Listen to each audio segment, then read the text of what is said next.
John Mayanchinski is a respected wildlife consultant and is part of the North American Ape Project. For Mayanchinski, it is personal. Summer of 1972, I was working on bighorn sheep research in the Wind River Mountains. And I had a camp set up.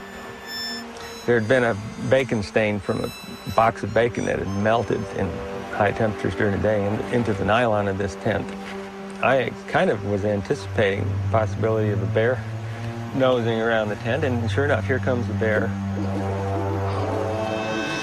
and started sticking his nose into the tent. I was fully convinced this was a bear when it first started to indent the nylon.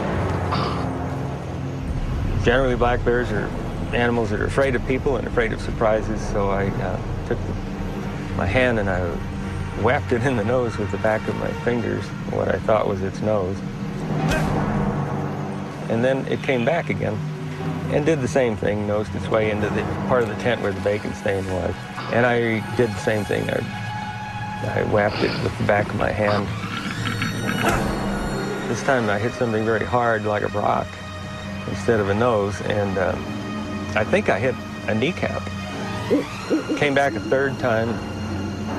This time the shadow went over the top of the tent. By now I had my handgun out. I was prepared for an aggressive bear. But instead, I saw this shadow come over the top of the front of my tent, which very definitely was a hand, not a bear paw. The hand, however, was about 2 or 3 times the size of mine. I crawled out in front and built a fire. I could still hear this thing breathing in the dog-hair pine. It was probably 40 feet away.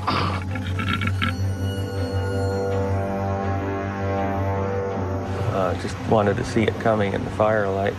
And I just started to nod off and was awakened by the sound of something hitting the ground.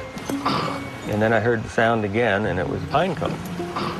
And for the next 45 minutes to an hour, whatever was in there threw pine cones at me. And this convinced me that this was not a bear.